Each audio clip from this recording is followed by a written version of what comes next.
Chers Français, chères Françaises, mes chers compatriotes, nous voilà en reconfinement depuis quelques jours, même si le gouvernement macroniste insiste pour dire qu'il ne s'agit pas d'un troisième reconfinement. Or, nous pouvons constater que depuis un an, notre vie a dramatiquement changé, puisque nous fêtons aujourd'hui, ce 23 mars 2021, un triste anniversaire, celui de l'avènement de l'état d'urgence sanitaire, qui instaure un régime politique d'exception, je dirais même un régime dictatorial d'exception qui bafoue, les règles, les libertés les plus fondamentales et les droits les plus sacrés attachés à notre démocratie et à notre état de droit. Cet état d'urgence sanitaire entraîne, un certain nombre de mesures abusives, que ce soit sur le plan législatif, sur le plan judiciaire, sur le plan sécuritaire et sur le plan policier. Au nom de cet état d'urgence sanitaire, le gouvernement macroniste a fermé des millions d'entreprises jugées non essentielles. Au nom de quels critères, nous ne le savons pas. Au nom de cet état d'urgence sanitaire, le gouvernement macroniste empêche les Français de travailler, d'entreprendre, de commercer, de consommer, de circuler. Au nom de cet état d'urgence sanitaire, le gouvernement macroniste impose un chantage à la vaccination, alors qu'il sait bien que ce vaccin anti-Covid-19 est toxique et mortifère, entraîne des effets secondaires parfois graves, et de toute manière que le Covid-19 a été totalement éradiqué en 2020. C'est la raison pour laquelle nombre de journalistes parlent aujourd'hui de variants et non plus de Covid-19.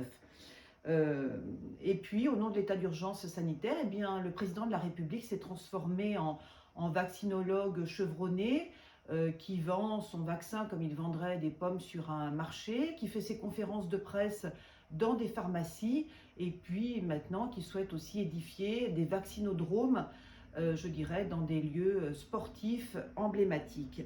Qu'est devenu notre pays? Qu'est devenue notre France bien-aimée sous l'impact de cette dictature sanitaire?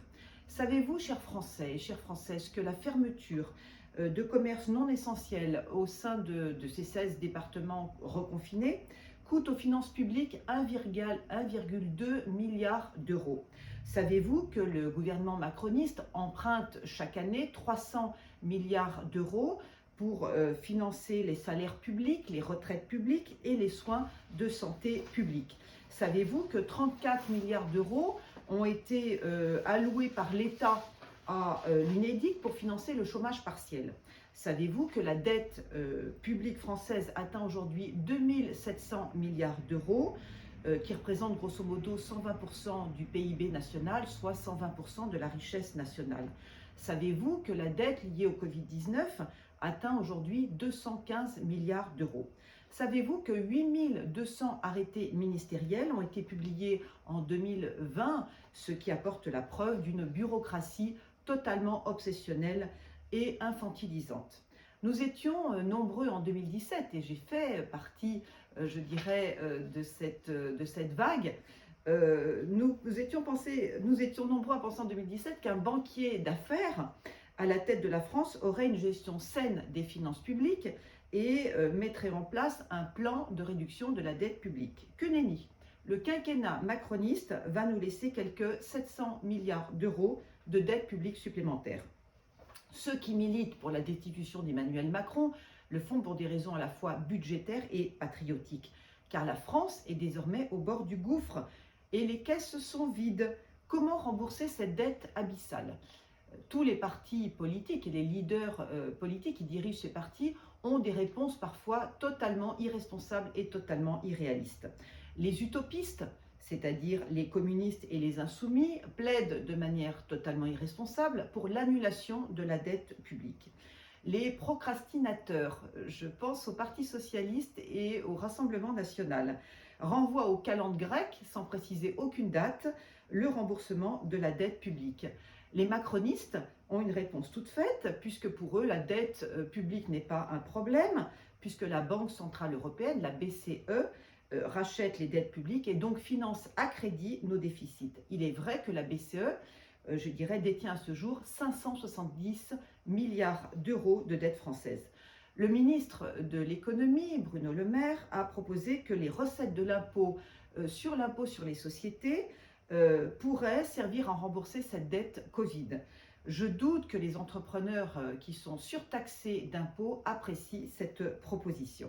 Cette question de la dette publique est donc au cœur, je dirais, des prochaines élections présidentielles. Qui ne sait répondre à cette question en, je dirais, économiste prudent et en gestionnaire avisé n'est pas digne de gouverner la France. Qui dirige un parti politique qui croule déjà sous sa propre dette n'est pas digne de servir la France. Je le dis comme je le pense à tous les candidats à la magistrature suprême. Pour répondre à cette question de la dette publique française, j'ai lu à titre personnel quelques livres d'économistes chevronnés et je me suis donc fait mon idée. En tant que présidente des souverainistes, j'affirme solennellement que la dette publique française peut être considérablement réduite en respectant un plan de désendettement en 7 points. Cela passe par, premièrement, la mise en place d'économies de fonctionnement dans toutes les administrations publiques. Et ce devrait être au directeur des administrations centrales de définir et de mettre en œuvre ces économies. Deuxième proposition, la réduction du millefeuille territorial et de la bureaucratie voit la suppression des intercommunalités, des sous-préfectures, des métropoles, des doublons administratifs qui sont des facteurs permanents de surcoût pour les contribuables français. Troisième proposition, le développement dynamique des services publics en ligne. Quatrièmement, la baisse de la masse salariale publique avec le non-remplacement de tout fonctionnaire partant à la retraite et ceci associé à une fluidité dans les mutations et les promotions au sein des 3 fonctions publiques. Un allongement de la durée du travail à 65 ans, hormis pour les salariés étant dans des métiers à forte pénibilité, et aussi pour les mères de famille de 3 enfants et plus, qui devraient pouvoir bénéficier, si elles ou ils le souhaitent, d'une retraite anticipée. Sixième proposition, une baisse drastique de la fiscalité sur le revenu, sur le capital et sur la production pour relancer la croissance et la consommation des Français. Et puis, septièmement, un retour massif des Français qui se sont exilés à l'étranger en raison d'une politique fiscale confiscatoire. Et donc, il est temps qu'ils rentrent en France et qu'ils mettent au service de notre pays bien-aimé leurs talents et leurs capitaux. En respectant ces 7 objectifs, il est possible de faire revenir la dette publique française à 100% du PIB en 2027. Je m'y engage. Comme on le voit, le volontarisme, le bon sens, une gestion saine des finances publiques, que seuls les souverainistes, dont je suis la présidente et la porte-parole, permettront de faire revenir notre dette publique dans la moyenne des pays européens. C'est dire qu'il y a urgence, et que si nous continuons avec la même politique macroniste de confinement, déconfinement, reconfinement et d'assistanat massif, l'endettement augmentera encore plus ces prochains mois. Stop à la gabegie, stop à la dictature sanitaire, stop à l'état d'urgence sanitaire, stop à la psychose collective. Il faut désormais tout ouvrir.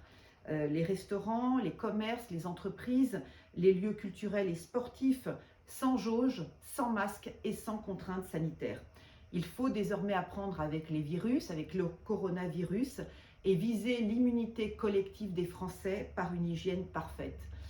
Je pense sincèrement que le soleil, le sport, le travail, les loisirs, une alimentation saine, la méditation, l'amour et l'amitié permettent de vivre centenaire.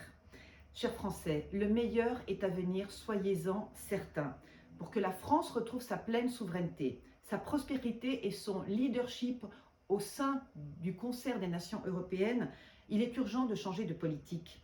Il est urgent d'opter pour le souverainisme et de s'attaquer à la baisse de notre endettement abyssal avec courage, avec intelligence et avec détermination. Adhérez, chers Français, chères Françaises, mes chers compatriotes, au souverainisme.